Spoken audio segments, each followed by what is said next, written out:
자, 이제 예상 문제로 한번 들어가겠습니다. 자, 난도 역시 문제마다 다 표시가 돼 있으니까요. 뭐 의식하고 신경 쓸 건 아니지만 풀고 나서 검증하시면 됩니다. 자, 이제 언어의 추상화입니다. 자, 머릿속에 언어의 추상화 뭐가 생각난다고요? 공통 속성을 뽑아서 일반화하는 것, 상위 개념으로 가는 것을 언어의 추상화라고 했었잖아요. 자, 그렇다면 여기에 나오는 것처럼 우리가 사용하는 단어들의 대부분, 다만 조건이 있었죠. 고유명사를 제외하고 그랬어요. 고유명사를 제외한다는 것은 사람 이름, 인명 또는 지명 같은 경우는 only one, 하나밖에 없는 거고요. 하지만 나머지 꽃, 그러면 무궁화, 장미, 백합을 모아서 꽃이라고 하죠.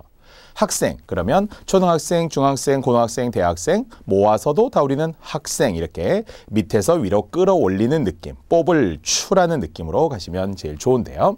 자, 그래서 지금 여기에서도 꽃이라는 단어가 바로 보이기 때문에 외워서 간다는 게 아니고요. 어떤 감각적으로 무엇을 의미하는지 안다면 쉽게 찾아야죠. 그래서 마치 우리 피라미드처럼 밑에서 올라가서 꽃이라고 명명을 하게 된 거죠. 실제로 말하면 세부적인 꽃들이 모두 존재할 거니까요. 바로 이 느낌, 뽑아 놓은 것을 뽑을 추상화 과정이다라고 했던 겁니다. 나머지는 전혀 다르죠. 기억하는 무지개 색깔, 무지개 나오면 무조건 분절성 그렇게 이야기했으니까요. 또 이번 같은 경우는 어떤 특정한 언어의 특성으로서 지금 이야기할 수 없고요. 그냥 말 그대로 관념어, 어떤 단어들 중에서 추상적인 단어, 사랑, 행복 이런 거 있잖아요. 그냥 그런 어떤 관념어라고 이야기를 한 것뿐이겠죠. 자, 3번에서는 그냥 유연성. 그래서 어느 정도의 언어는 자의성이 아니라 유연적 기호, 관련성이 있어서 만들어 놓은 것이기도 하다. 이렇게 그냥 이론화한 것뿐이지 그 자체의 개념은 여기와는 직접적 관련이 없었습니다. 자, 1번의 답은 4번이 됩니다. 자, 이제 이런 내용 등을 토대로 해서 이제 두 번째 기출문제 이제 사전 배열 순서로 들어가도록 하겠습니다. 자, 대부분 아는 거지만 이 사전 배열 순서들은 음운 40개에서 출발을 했었어요. 특히 음운 40개의 사전 배열은 자음보다는 모음이 훨씬 중요했던 것, 자음보다는 모음이 중요하다. 그중에 자음 19개의 배열 순서는 다 아는 것이라고 생각하고, 즉 기역, 니은, 디귿, 리을, 미음, 비읍, 시옷, 이응, 지읒, 지읒, 키읔, 티읕, 피읍, 히읗을 기본으로 하고요. 거기에 더하여 된 소리가 사이사이에 들어가야 된다고 했죠. 예사 소리 뒤에 5개가 들어가는 기역 뒤에 쌍기역, 디귿 뒤에 쌍디귿, 비읍 뒤에 쌍비읍, 시옷 뒤에 쌍시옷, 그리고 지읒 뒤에 쌍지읒이 들어가는 자음 배열 순서는 아주 쉽습니다. 자, 반면 이제 모음이 21개로 어렵다라고 했지만 잘 아는 것처럼 시작은 아, 그리고 야, 어, 여, 오, 요, 우, 유, 으, 이를 먼저 쓴 다음에 사이사이에 들어가야 된다고 했죠. 저는 숫자로 써서 1, 그 다음에 1, 또 1, 그 다음에 1 이렇게 하나씩 들어가는 것이 있어서 물론 아 다음에 에, 야 다음에 예, 어 다음에 에, 여 다음에 예 이렇게 하나만 가획을 넣어주면 되는 거니까요. 자, 그 다음에 여기에서 숫자로 말했어요. 3x, 3x, 그리고 1 지금 이렇게 들어갔던 것이죠. 자, 다시 한번 볼게요. 자, 들어가야 될 위치들이 아야어여, 오요, 우유, 의가 되는 건데요. 아, 야, 어, 여, 오, 요, 우, 유, 으, 이 중에 이 사이에 1, 1이라고 했었죠. 자, 여기까지가 하나 쉬고요. 그 다음에 여기에서의 3, 여기에 x, 그리고 여기에 3, 다시 여기에는 x, 마지막 1 이렇게 이제 숫자로 이야기됐어요. 특히 뒷부분에 나와 있었던 오와 요 사이가 시험에 제일 많이 나오고 또 우와 유 사이가 제일 중요하다고 했어요. 그래서 오에서의 와, 왜, 왜가 우와 유 사이 다음에 워, 왜, 위가 들어가는 것이기 때문에 제가 쓰지 않았지만 외울 수 있도록 제가 해드렸습니다. 자, 그래서 이제 사전 배열 등재에 맞는 것은 정답 4번이 되었던 건데요. 자, 4번은 같은 기역 계열이니까 자음은 전혀 문제가 없죠. 자, 이제 그 다음에 뭘 찾아야 된다고요? 양성과 음성의 관계. 즉, 그러니까 오요가 먼저 나오는 양성, 그 다음에 우유가 뒤에 나오는 음성 모음의 관계이므로 오 계열에 2개, 우 계열에 2개가 있다는 것도 전혀 어렵지 않았으며, 자, 또 오 다음에 왜, 요가 들어가는 바로 여기 이야기잖아요. 그래서 괴와 오와 요 사이에 3개 들어간 다음에 교가 뒤에 나왔기 때문에 이거 맞는 거죠. 마찬가지로 우라고 하는 단순한 음성 모음에 역시 위가 지금 뒤쪽에 나와야 되기 때문에 이것도 맞습니다. 그래서 답은 4번이 되죠. 하지만 나머지 오답들도 보면 비슷하게 갔다가 하나씩 뭐 잘못된 게 있죠.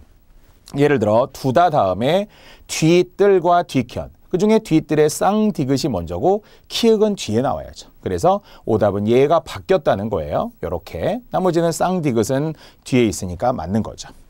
자, 2번도 냠냠 하다가 양성 모음이 나왔고요. 자, 이제 음성 모음 두 개 중에 너 다음에 여기 작대기가 하나 나와야 되겠죠. 얘도 순서가 두 개 바뀌어 있죠. 이렇게 하나씩 교묘한 오답으로 주고 있었고요. 자, 세 번째는 뭐 조금씩 다 바뀌었군요. 애되다의 애 다음에 야가 나와야 되기 때문에 얘도 바뀌었고, 그 다음에 어이의 애 다음에 이어라는 이중 모음이 나오기 때문에 얘도 바뀐 경우가 되겠죠. 오답까지 다 설명할 수는 없었습니다만은, 그러나 사전 배열의 문제, 특히 지방직 문제에서 언제든지 출제될 수 있는 거기 때문에 쉽다, 어렵다가 아니라 말 그대로 꼭 확인해야 되는, 그리고 꼭 반드시 알고 가야 되는 문제 방식이라는 것을 잘 알 수 있을 겁니다. 자, 이제 모의고사 문제로도 한번 들어갑시다. 자, 정답률은 쉽다 86%라고 했어요. 자, 이제 맞게 배열된 것이었고요. 정답 2번으로 바로 한번 가봅시다. 자, 정답 2번으로 바로 갔을 때 역시 같은 기억이기 때문에 큰 문제가 없으면 이렇게 두 개씩 끊어서 보시면 좋을 것 같은데요. 자, 야의 개념에 아가 지금 여기에 먼저 나왔고요. 그 다음에 오로 왔기 때문에 객석 다음에 광고가 오는 것이 맞겠죠. 자, 그 다음에 음성 모음의 우의 계열에 귀가 온 다음에 맨 뒤에 나와 있는 이가 끝에 있기 때문에 아야, 어여, 오요, 우유, 이를 먼저 항상 큰 틀을 잡고 양성의 개념, 음성의 개념이 순서대로 오면 되겠죠. 그래서 정답은 2번이었습니다. 역시 이렇게만 나와주면 전체적으로 좀 평이하게 문제를 풀 수 있다라고 생각이 되는군요. 자, 이제 2-2번 사전 배열 순서 옳은 것은 여전히 아직은 좀 쉬운 문제죠. 몸풀기 문제들이라고 보이는데요. 단어의 배열 순서가 바른 것은입니다.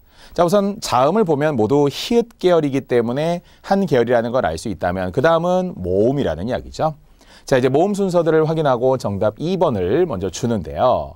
아야, 어여, 어여의 어 계열이 지금 여기에 보였기 때문에 행가래가 제일 먼저고요. 자, 그 다음에 아야, 어여, 오 계열이 있는군요. 그래서 오 계열의 효소가 두 번째가 되고요. 자, 그 다음에 오요, 우 계열이 훼손이기 때문에 회가 세 번째. 그 다음에 아야, 우유, 이에서 의와 이 사이에 의라는 이중 모음이 들어가는 네 번째 희망과, 그리고 마지막에 역시 이를 제일 뒤에 준다면 힌두교가 다섯 번째가 되겠습니다. 역시 자음에서도 나올 수도 있고 정말 사전 배열이 훨씬 어려우려면 받침에 관한 것도 있죠. 겹받침. 예를 들어 리을 기역이 있고 리을 비읍이 있고 이렇게 말이에요. 이런 같은 겹받침도 뒤쪽에 있는 것들을 원형대로 살펴서 발음이 아니라 형태대로 순서를 정하는 것은 가장 일반적인 방식이라고 할 수 있습니다. 자, 이제 이렇게 사전 배열 순서를 아까 이야기한 것처럼 자음은 크게 중요하지 않다. 된 소리의 위치만 확인하라고 그랬죠. 된 소리가 5개가 사이사이에 들어있는 것이 기역부터 히읗까지의 배열이었고요. 자, 아야, 어여, 어요 한번 할까요? 아야, 어여, 오, 요, 우, 유, 이가 들어갔죠. 자, 이게 이제 기본 틀이고요. 거기에 하나씩 더 있었잖아요. 하나가 획을 가획했을 뿐이기 때문에 아주 쉬웠고요. 그 다음에 오와 요 사이에 3개, 우와 유 사이에 3개, 그리고 마지막에 하나가 사이에 들어갔던 거 아시죠? 이렇게 들어가는 와, 외의 위치, 워, 위의 위치, 의와 이 사이에 이중모음 의가 들어가는 것도 중요합니다. 자, 그리고 종성 기억해야 된다고 했죠? 같은 기역 계열이, 그리고 기역 뒤에는 그 자음의 순서가 오게 된 거죠. 또 니은 계열을 또 디귿 계열에 그 다음에 리을 계열이 이렇게 많이 있는데요. 그 뒷부분은 자음의 순서와 같습니다. 나머지는 전혀 문제가 없죠. 역시 대체로 종성도 자음의 위치를 따라서 확인하게 되면 됩니다. 자, 이렇게 해서 이제 3번 문제로 들어가겠습니다. 자, 3번은 국어의 특성과 관련된 문제입니다. 만약 언어가 중요해요? 국어가 중요해요? 그러면 뭐가 중요해요? 국어가 중요하죠. 왜? 우리는 언어 시험이 아니라 국어 시험이니까. 수능에서도 과거에는 언어 영역 이렇게 얘기했는데 요즘에 국어로 바뀌죠. 왜냐하면 국문학의 문제, 우리말 글에 대한 애정과 관심의 문제이기 때문에 포괄적인 정보보다는 구체적인 정보로 시험에 출제가 되더라라는 거거든요. 자, 그렇다면 이제 한국어의 특징 중 옳지 않은 것은 역시 제발 실수하지 않도록 옳지 않은 것 하고 동그라미 치고 가봅시다. 자, 국회직 문제였기 때문에 문제는 조금 어려웠다고는 할 수 있는데요. 자, 옳지 않은 것. 뭐 앞에서부터 봐도 좋고 뒤에서부터 가도 좋지만 저는 부정형 문제는 왠지 답이 뒤쪽에 있을 것 같은, 즉 디귿, 리을, 미음을 저는 항상 먼저 보는 습관이 있거든요. 기역, 니은은 대체로 쉬운 형태들, 그러나 디귿, 리을, 미음에서 어딘가 함정이 있을 수 있다라고 생각을 하는데요. 자, 일단 여기에 정답을 5번이라고 했을 때, 자, 5번의 내용을 한번 읽어봅시다. 한국어의 특질 중에 하나는 음절 끝에 오는 자음도 음절의 첫 소리와 같이 모두 제 음가대로 발음되어야 한다. 틀렸군요. 자, 뭐가? 음절 끝에 말이죠. 우리 잘 알고 있는 음운 현상 중에 대표적인 것, 음절의 끝소리 규칙이라고 하는 게 있죠. 즉, 음절의 끝소리 규칙은 뭐예요? 대표음이라는 말을 써야 되죠. 대표음. 음가대로 발음되는 것은 연음이잖아요. 즉 그러니까 뭐 밥을 이렇게, 사람이 이렇게 음가대로 발음이 되는 것은 조사가 와도 그대로 가는 것이지만, 하지만 음절 끝에 올 때는 파열음결이 터지지 않고 닫힌 소리로 발음이 된다. 따라서 끝 이렇게 하면은 디귿으로, 히읗 이렇게 해도 디귿으로, 지읒 이렇게 해도 디귿으로. 그래서 기역, 니은, 디귿, 리을, 미음, 비읍, 이응이라는 7개의 대표음으로 발음이 되는 것을 음절의 끝소리 규칙이다라고 해야 되기 때문에, 자, 만약 미음이 맞으려면 어떻게 하죠? 음절 끝에 오는 자음은 바로 대표음으로 발음이 된다. 이렇게 단어가 나와야만 음운 현상으로 적절할 거다라는 거예요. 그래서 미음은 적절하지 않았으므로 정답은 5번이 되겠습니다. 자, 이제 그렇다면 나머지는 한번 읽어볼까요? 자, 한국어 교차어다. 반갑죠. 반드시 알아야 되는. 그래서 조사와 어미가 발달되어 있다는 것이 국어의 형태상 특징이었죠. 국어는 교차어다라고 하는 건 형태상 교차어, 아교, 풀처럼 들러붙는 것, 붙을착, 접착제라고 제가 강조했잖아요. 조사, 접사, 어미가 붙어서 문장을 이루는 국어는 교차어입니다. 물론 형태상 교차어, 개통상 알타이 어종, 문자상 표음 문자가 되겠죠.